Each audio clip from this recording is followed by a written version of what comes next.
Hello everyone, welcome to our channel जिसका नाम है CUT मॉक। मैं हूं मिताली, आपकी अकाउंट्स एजुकेटर। तो बच्चों, जैसा कि हम लोग अपना चैप्टर कर रहे हैं कैश फ्लो स्टेटमेंट, इसका बच्चा हमने अपना थ्योरी पोर्शन कवर कर लिया था, जहां हमने meaning, objectives, then classification of different activities और साथ ही साथ कुछ ऐसी आइटम्स जिसका अलग ट्रीटमेंट होता है या फिर उसको कैसे ट्रीट करते हैं जो कन्फ्यूज़ कर सकती है, उन कुछ आइटम्स को पढ़ा।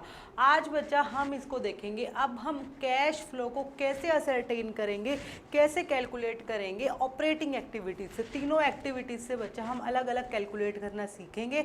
तो आज हम बेसिकली सीखेंगे कि हम ऑपरेटिंग एक्टिविटीज से अपने कैश फ्लो को कैसे कैलकुलेट करते हैं। डन। तो बच्चा चलिए शुरू करते हैं अपना आज वाला लेक्चर, जिसमें हम सीख रहे हैं cash flow from operating activities. अब ऑपरेटिंग एक्टिविटीज़ क्या होती है बच्चा, ये हमने आपको क्लियर कर दिया था। Operating activities are the main revenue generating activities of a company, जिससे उसको मेन रिवेन्यू जनरेट होता है वो सारी एक्टिविटीज़। तो उन सारी एक्टिविटीज़ से जो भी कैश फ्लो आएगा, जो भी कैश इनफ्लो या आउटफ्लो आएगा, वो कहाँ चला जाएगा, ऑपरेटिंग एक्टिविटीज़ के अंदर। डन। तो देखिए, as per accounting standard 3 an enterprise should report cash flows from operating activities either by using direct method और इनडायरेक्ट मेथड। मीन्स हम जो ऑपरेटिंग एक्टिविटीज से कैश फ्लो हमें कैलकुलेट करना है बच्चा, वो हम दो मेथड से कर सकते हैं। एक है डायरेक्ट मेथड, एक है इनडायरेक्ट मेथड। ठीक है, देखिए डायरेक्ट मेथड में बच्चा बेसिकली क्या होता है, major classes of gross cash receipts and gross cash payments are disclosed. हम डायरेक्ट मेथड के अंदर क्या करेंगे बच्चा, जो हमारी ग्रॉस रिसीट्स होती हैं और जो हमारी ग्रॉस पेमेंट्स होती है, हम उन दोनों को डिस्क्लोज करते हैं। ये वाला मेथड हमारे सिलेबस में यूज़ नहीं होता है। हम जो अपना ऑपरेटिंग एक्टिविटीज से कैश फ्लो वो कहाँ से कैलकुलेट करते हैं बच्चा, इनडायरेक्ट मेथड से। तो आ जाते हैं अपने इनडायरेक्ट मेथड पे। देखिए इनडायरेक्ट मेथड में क्या आएगा, नेट प्रॉफिट और loss is duly adjusted for the effect of non cash transaction. Means ऐसी कोई ट्रांजैक्शन जिसमें कंपनी की तरफ से कैश गया ही नहीं है, फिर भी उसने उसको इंक्लूड कर रखा था। लाइक जो डेप्रिसिएशन होता है, हम जो अपनी एसेट्स के ऊपर डेप्रिसिएशन लगाते हैं बच्चे, उससे हमारी कंपनी से कोई कैश नहीं जाता है, या हम कोई प्रोविज़न बनाते हैं उससे कोई कैश नहीं जाता है, सिर्फ हम उसको मेंटेन करके रखते हैं। तो कैश नहीं गया तो हम वो वाली सारी चीज़ों को एडजस्ट करते हैं। ठीक है, एनी डेफरल्स और accruals of past future operating cash receipts, ऐसी कोई चीज़ जो हमारे यहाँ से जनरेट नहीं करती है, वो एक्रूअल है या फिर डेफर्ड पेमेंट्स है, तो हम उसको भी एडजस्ट करेंगे। एंड आइटम्स ऑफ इनकम और एक्सपेंसेस एसोसिएटेड विद इन्वेस्टिंग और फिनेंसिंग कैश फ्लोज, ऐसी कोई एक्टिविटी जो कैश फ्लो आया था वो या ऑपरेटिंग में हम नहीं काउंट कर सकते, like dividend received, interest paid वगैरह, वो सारा उसके अकॉर्डिंगली हम इन्वेस्टिंग और फिनेंसिंग में जाएगा, ऑपरेटिंग में उसको हम एडजस्ट करेंगे। तो बेसिकली ये दो तीन एडजस्टमेंट्स हम लोग करते हैं जब हम कैश फ्लो कैलकुलेट करते हैं बच्चे ऑपरेटिंग एक्टिविटीज से। डन। अब देखिए, जब आप इनडायरेक्ट मेथड को यूज़ करते हैं बच्चा, तो सबसे पहले उसमें कैसे कैसे चीज़ें रहेंगी वो देखते हैं, जो बहुत ही इंपॉर्टेंट रहने वाली हैं। देखिए, while working out the cash flow from operating activities, the starting point is net profit before tax and extraordinary items. ध्यान रखिएगा, कौन सी आइटम से हम शुरू करते हैं बच्चा, net profit before tax and extraordinary items, not the net profit as per the statement of profit and loss. आपके पास statement of profit and loss का कोई नेट प्रॉफिट गिवन है तो हम उसको लेके शुरुआत नहीं करेंगे। हमारा जो स्टार्टिंग पॉइंट रहेगा cash flow from operating activities को कैलकुलेट करने के लिए, वो net profit before tax and extraordinary items रहेगा। मीन्स टैक्स पे करने से पहले जो प्रॉफिट होना चाहिए, हम उसके साथ अपना cash flow from operating activities निकालेंगे। तो अगर आपके पास क्वेश्चन में गिवन है नेट प्रॉफिट, वो हमारा statement of profit and loss वाला, तो हम उसमें एडजस्टमेंट्स करके अपना प्रॉफिट कौन सा कैलकुलेट करेंगे, net profit before tax and extraordinary items. Done. आज हम बेसिकली यही कैलकुलेट करना सीखने वाले हैं, क्योंकि सबसे पहली ही फिगर हमारी ये आएगी, net profit before tax and extraordinary items. अगर यही हमने अच्छे से कैलकुलेट करना नहीं सीखा तो हमारा पूरा क्वेश्चन बच्चा गलत हो जाता है। डन। देखिए, then this amount is for non cash, then this amount जो net profit before tax and extraordinary items आएगा, फिर हम उस आइटम, उस अमाउंट को, उस फिगर को एडजस्ट करेंगे किस लिए, नॉन कैश आइटम्स से। नॉन कैश आइटम्स जैसे मैंने आपको बताया एक्सेट्रा, और adjusted for ascertaining the cash flows, operating activities से कैश फ्लो राइज कैलकुलेट करने के लिए। Then a statement of profit and loss include certain non operating items. अब आप ऑपरेटिंग एक्टिविटीज से कैश फ्लो कैलकुलेट कर रहे हो, तो अगर कोई नॉन ऑपरेटिंग एक्टिविटी से इनकम या पेमेंट हुई है तो हम उसको भी एडजस्ट करेंगे। तो उसके बाद हम ये करते हैं, बेसिकली स्टेप्स हमारे ये रहेंगे। Statement of profit and loss include certain non operating items such as interest paid, profit and loss on sale of fixed assets and non cash items such as depreciation, goodwill write off, dividend declared etcetera. Done. Then आता है therefore it becomes necessary to adjust the amount of net profit or loss as shown by the statement of profit or loss for arriving at cash flow from operating activities। Basically direct net profit को हमने नहीं मान लेना है कि वो cash flow from operating activities से हमें इतना कैश इनफ्लो हुआ है। बेसिकली हम उसमें एडजस्ट करेंगे non cash items, non operating items. क्यों? क्योंकि statement of profit and loss के अंदर तो हमारी ये सारी आइटम्स इंक्लूडेड होते हैं। अगर हमने कोई टैक्स पे किया है, रिजर्व्स में हमने कुछ ट्रांसफ़र किया है, तो ये सारी चीज़ें हम एडजस्ट करेंगे जब हम cash flow from operating activities को कैलकुलेट करेंगे। क्लियर है बच्चों? तो देखिए बेसिकली मैंने यहाँ स्टेप्स लिखे, steps in calculating cash flow from operating activities. Firstly calculate the net profit before tax in notes to account. Net profit before tax and extraordinary items बच्चा जो आपको कैलकुलेट करना होगा, जो हमारा फर्स्ट स्टेप बनेगा, उसे हम कैश फ्लो स्टेटमेंट के अंदर नहीं कैलकुलेट करेंगे, उसे हम कैश फ्लो स्टेटमेंट के नीचे नोट्स टू अकाउंट्स जो बनाते हैं वहाँ कैलकुलेट करना है। हमेशा ध्यान रखिएगा, आपने statement of profit and loss से जो नेट प्रॉफिट उठाया उसको सबसे पहले हम क्या बनाएंगे, net profit before tax and extraordinary items. Means अगर कोई टैक्स की पेमेंट कर रखी है या फिर कोई अप्रोप्रिएशंस वगैरह से रिजर्व्स में ट्रांसफ़र किए, तो वो भी हम सीखने वाले हैं। सबसे पहले उन सबको एडजस्ट करके कौन सा प्रॉफिट निकालेंगे, नेट प्रॉफिट बिफोर टैक्स, या फिर अगर कोई एक्स्ट्राऑर्डिनरी आइटम्स भी है तो वो भी यहाँ पे इंक्लूड हो जाएगा। और इसको हम कैलकुलेट करेंगे बच्चा नोट्स टू अकाउंट्स में, ना कि कैश फ्लो स्टेटमेंट के अंदर। क्लियर है? उसके बाद हम क्या करेंगे, adjust non cash and non operating items. उसके बाद अगर हमने कोई ऐसी आइटम्स जो नॉन कैश लाइक डेप्रिसिएशन हो गया, गुडविल राइट ऑफ हो गया, या फिर नॉन ऑपरेटिंग आइटम्स होगी जैसे डिविडेंड रिसीव्ड हो गया, इंटरेस्ट रिसीव्ड हो गया, डिविडेंड पेड हो गया, ये सारी चीज़ें इन्वेस्टिंग या फिनांसिंग में जाएंगी, ना कि ऑपरेटिंग में, तो उसको एडजस्ट करेंगे। उसके बाद हम एडजस्ट करेंगे बच्चा adjust change in current assets and current liabilities. Means पिछले साल के मुकाबले इस साल हमारी करंट एसेट्स या करंट लायबिलिटीज़ में जो चेंज आया है उसको हम एडजस्ट करेंगे। उसके बाद अगर हमने इस साल को इनकम टैक्स पे किए तो हम लास्ट में उसको डिडक्ट कर देंगे और हमारा आ जाएगा cash flow from operating activities. Done. अगर प्लस में फिगर आ रही है मीन्स हमें उतना कैश जनरेट हुआ है ऑपरेटिंग एक्टिविटीज से। अगर हमारी फिगर नेगेटिव आ रही है बेसिकली हमारा कैश आउटफ्लो हुआ है ऑपरेटिंग एक्टिविटीज से। डन। तो 4 स्टेप्स कौन से हुए बच्चा? सबसे पहले आपको net profit before tax and extraordinary items calculate करना है, कहाँ पे? नोट्स टू अकाउंट्स में। उसके बाद कोई नॉन कैश आइटम्स है या फिर कोई आपकी नॉन ऑपरेटिंग चीज़ें हैं, एक्सपेंसेस इनकम है, उसको एडजस्ट करेंगे। उसके बाद करंट एसेट्स और करंट लायबिलिटीज़ को एडजस्ट करेंगे। उसके बाद हम इनकम टैक्स पे करेंगे, तो हमारा लास्ट में आ जाएगा बच्चा cash flow from operating activities. Done. तो ये बेसिकली हमारे 4 स्टेप्स रहेंगे जिनको हम अपना 1 बाय 1 करके सीखेंगे। आज हम बेसिकली इसका फर्स्ट स्टेप सीखने वाले हैं, calculate the net profit before tax and extraordinary items in notes to accounts वाला। ठीक है, तो उसमें कैसे चीज़ें एडजस्ट करेंगे वो। तो देखिए बच्चे, हमारा जो परफॉर्मर रहता है cash flow from operating activities से कैश फ्लो कैसे कैलकुलेट करते हैं वो बेसिकली ये रहता है। सबसे पहले हम लिखेंगे नेट प्रॉफिट और loss before tax and extraordinary items. हमने अभी मैंने बताया कहाँ कैलकुलेट करेंगे, नोट्स टू अकाउंट्स में। ठीक है, वो आज हम सीखने वाले हैं। उसके बाद हम उसमें ऐड कर देंगे ऐसी कोई डिडक्शन जो नॉन कैश आइटम से रिलेटेड है, उसको ऐड कर देंगे। ऐसी कोई डिडक्शन जो हमने नॉन ऑपरेटिंग एक्सपेंस करके की थी लाइक इंटरेस्ट पेड, उसको ऐड कर देंगे। उसमें से हम क्या लेस कर देंगे, कोई नॉन ऑपरेटिंग इनकम अगर हमने ऐड कर रखी थी तो वो। तो इस दोनों चीज़ों के बाद नॉन कैश आइटम्स और non operating income and expenses के बाद जो हमारी फिगर निकल के आएगी बच्चा, उसे बोला जाता है operating profit before working capital changes. क्या बोला जाता है, operating before working capital changes. क्यों? क्योंकि अब इसके बाद सिर्फ करंट एसेट्स और करंट लायबिलिटीज़ के अंदर जो चेंजेस होंगे वो रह जाएंगे हमारे पेंडिंग, तो अब उसको वर्किंग कैपिटल बोलते हैं बेसिकली हम, current assets minus current liabilities को। तो इससे पहले जो हमारी फिगर आ जाएगी इसे क्या बोला जाएगा, operating profit before working capital changes. ठीक है, इसके बाद हम करंट एसेट्स या करंट लायबिलिटीज में जो चेंज आएगा वो कंसीडर करेंगे, लेस और ऐड करेंगे, वो हम कैसे करेंगे बाद में सीखेंगे। उसके बाद हमारा आ जाएगा cash flows from operation activities before tax and extraordinary items basically. उसके बाद आप उसमें से टैक्स को माइनस कर देंगे। ठीक है, उसके बाद हमारा बेसिकली निकल आएगा net cash from operating activities. तो बेसिकली इस तरीके से ये हमारी चीज़ें कैलकुलेट की जाती है, स्टेप्स मैंने आपको बता ही दिए हैं। ठीक है, अब देखिए एक और चीज़ देख लेते हैं।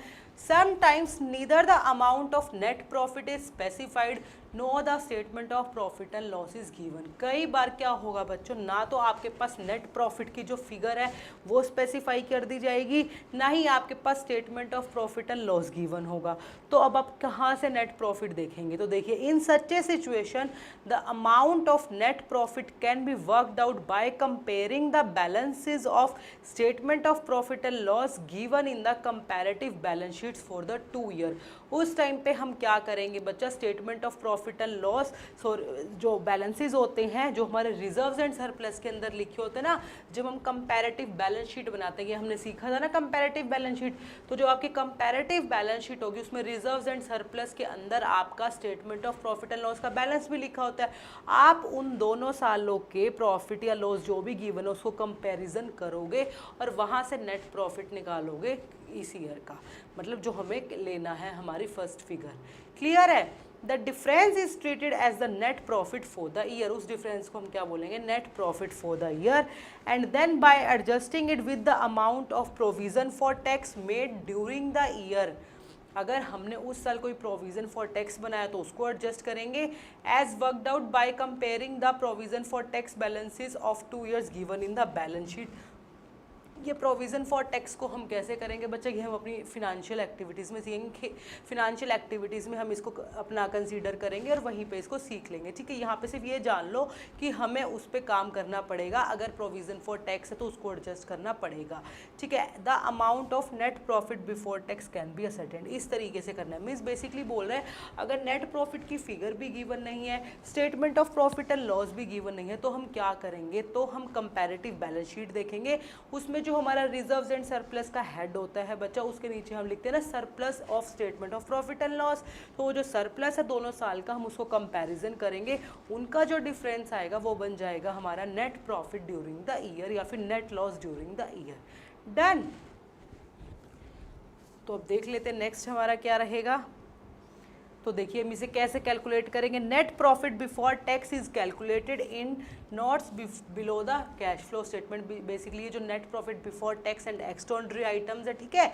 तो to calculate the net profit before tax, ये नेट प्रॉफिट बिफोर टैक्स को, ठीक है, इसके अंदर हम क्या क्या ऐड कर सकते हैं। देखिए proposed dividend of previous year, अगर हमने प्रीवियस ईयर का कोई प्रपोज डिविडेंड इस साल जो पे कर दिया, ये हमने प्रपोज डिविडेंड वाला कंसेप्ट बच्चा पहले कर चुके हैं।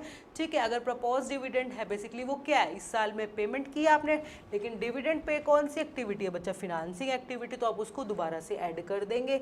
अगर आपने साल के बीच में कोई इंटरिम डिविडेंड पे किया है तो आप उसे भी ऐड कर देंगे because they are financing activity. Then transfer to any reserve during the year, अगर हमने कोई रिजर्व में ट्रांसफर किया तो हम उसको भी ऐड करेंगे। And add provision for tax in the current year, अगर हमने करंट ईयर में कोई प्रोविजन बनाया तो हम उसको भी ऐड कर देंगे। ठीक है, तो ये सारी चीज़ें ऐड करने के बाद अगर कोई और चीज़ है उसके अकॉर्डिंगली आप देख लेना, उसको ऐड करेंगे डायरेक्ट, बेसिकली यही रहती है।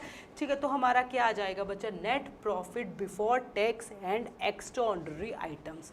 डन, जो कि हमारी पहली फिगर बनेगी जहाँ से हम कैलकुलेट करेंगे cash flow from operating activities. Done, तो चार चीज़ कौन सी होगी बच्चा, रिजर्व्स को ऐड करना है, propose dividend of previous year add करना है, बाई चांस कोई इंटरिम डिविडेंड है उसको ऐड करना है, प्रोविज़न बनाया है टैक्स का करंट ईयर में उसको ऐड करना है। बाई चांस आपके पास गिवन है करंट ईयर का प्रपोज डिविडेंड, तो उसे आप क्या करोगे, इग्नोर करोगे, बिकॉज करंट ईयर का प्रपोज डिविडेंड का उस साल में कोई लेना देना नहीं होता है। डन, तो इस तरीके से बच्चा हम कैलकुलेट करते हैं net profit before tax and extraordinary items. इसको कैसे कैलकुलेट करते हैं हम एक दो एग्जांपल्स के थ्रू देख लेते हैं। देखिए मेरे पास सबसे पहला दिया है नेट प्रॉफिट आफ्टर एप्रोप्रिएशन। यहाँ पे हमारा गिवन था भाई सारे एप्रोप्रिएशन करने के बाद, मतलब सारी चीज़ें करने के बाद, रिजर्व में ट्रांसफ़र करने के बाद आपके पास 3 लाख रुपये का प्रॉफिट आया। ठीक है, तो हमारा कैसे रहेगा, देखिए एग्जाम्पल नंबर 1 देख लेते हैं। नेट प्रॉफिट कितना गिवन है बच्चा हमें, ये हमें गिवन है 3 lakhs। ठीक है, अभी हमने सीखा था ना अगर कोई प्रोविज़न फॉर टैक्स बनाया हमने तो उसे हम क्या कर देंगे बच्चा, ऐड कर देंगे। प्रोविज़न फॉर टैक्स कितना है हमारा प्रोविज़न फॉर टैक्स, 40,000। और एक फिगर हमारी है बच्चा ट्रांसफ़र टू रिजर्व, जिसे हम ऐड कर देंगे। अगर हमने रिजर्व में जो पैसा ऐड किया है, डाला था, उसे हम ऐड कर देंगे तो ये है 20,000। तो ये हमारा प्रॉफिट कितना आ गया बच्चा, 360। ये है बच्चा हमारा net profit before tax and extraordinary items.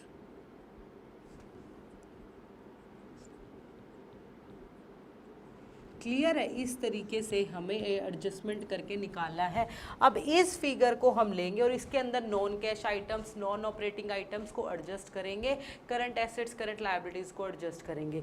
तो बेसिकली नेट प्रॉफिट हमें गिवन होता है कई बार, तो अगर ऐसी कोई आइटम्स है जो उसमें हमें एडजस्ट करनी पड़ेगी तो हम सबसे पहले क्या निकालेंगे वहाँ से बच्चा, net profit before tax and extraordinary items. और ये वाली कैलकुलेशन हम कहाँ करेंगे बच्चा, नोट्स टू अकाउंट्स में करेंगे, कैश फ्लो स्टेटमेंट में नहीं करेंगे। हम कैश फ्लो स्टेटमेंट में डायरेक्ट स्टार्ट करेंगे, net profit before tax and extraordinary items, that is 360।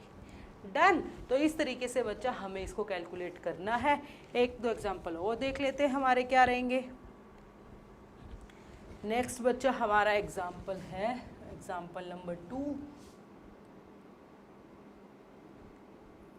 ठीक है, अब ये क्या बोलता है, देखिए balance of profit and loss in previous year that is 250, मतलब प्रीवियस ईयर में जो हमारा प्रॉफिट है बच्चा वो 250 है। Balance of profit and loss in current year that is 3 lakhs। मैंने इस तरीके से लिखे हैं ये कि जो कंपैरेटिव बैलेंस शीट से आप निकाल के लाओगे तो 2.5 लाख पिछले साल का है, इस साल आपका 3 lakhs का है। तो बेसिकली यहाँ से बच्चा हमारा नेट प्रॉफिट निकलेगा दोनों को माइनस करके, दैट इज 3 lakhs माइनस 250। तो ये हमारा कितना आएगा बच्चा, दैट इज 50,000। ठीक है, ये बन गया हमारा नेट प्रॉफिट बेसिकली।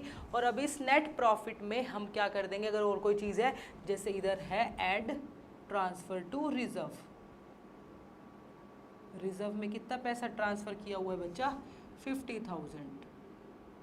तो ये हमारा बन गया 1 लाख। ठीक है, ये हमारा बन गया बच्चा 1 लाख बेसिकली।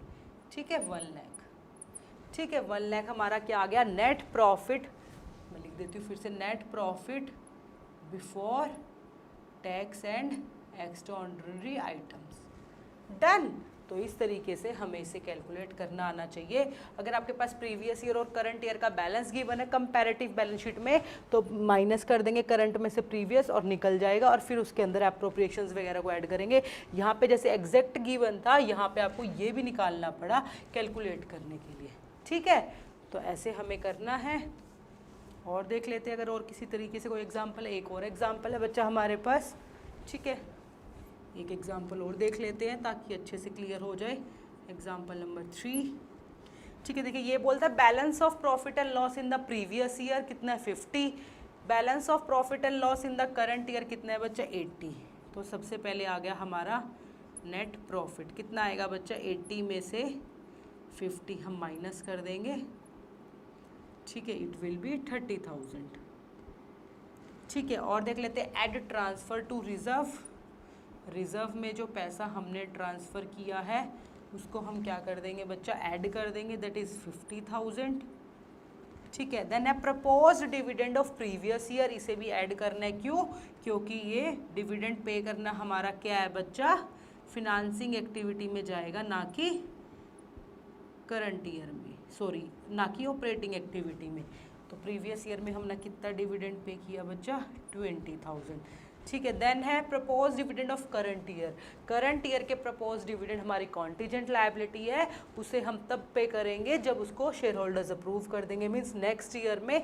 तो इस साल इसका कोई भी यूज़ नहीं होगा। तो यहाँ से हमारा क्या होगा 30 + 50 80, 80 + 20 दैट इज 1 लाख। ये आ गया बच्चा आपका net profit before tax and extraordinary items. Clear है बच्चों? तो इस तरीके से हमें कैलकुलेट करना है अपना net profit before tax and extraordinary items. जब आपने ये चीज़ कैलकुलेट कर ली उसके बाद हम आ जाएंगे अपनी नॉन कैश आइटम्स पे, मतलब जो हमारा सेकेंड स्टेप्स था कैश फ्लो से, मतलब जो ऑपरेटिंग एक्टिविटीज से कैश फ्लो अराइज करने वाला, कैलकुलेट करने वाला, वहाँ पे देखिए सबसे पहले हमने यहाँ पे ये वाला स्टेप सीख लिया है। जो हमारे ये 4 स्टेप गिवन थे बेसिकली, ये हमने बेसिकली आज हमारा ये फर्स्ट स्टेप किया है, calculate the net profit before tax in notes to accounts. Because यही वाली चीज़ कहाँ जाएगी बच्चा, हमारे कैश फ्लो स्टेटमेंट में जाएगी जब हम ऑपरेटिंग एक्टिविटीज से कैश कैलकुलेट करेंगे। देखिए सबसे पहली आइटम क्या है, नेट प्रॉफिट या loss before tax and extraordinary items. आज हमने बेसिकली यही कैलकुलेट करना सीखा है कि इसे कैसे कैलकुलेट किया जाता है। क्लियर है बच्चा? तो ये आपको पता होना चाहिए क्या चीज़ ऐड होगी क्या चीज़ लेस होगी, ताकि आप कैलकुलेट कर सके net profit before tax and extraordinary items. Done. तो आज बच्चा हम इतना ही करते हैं।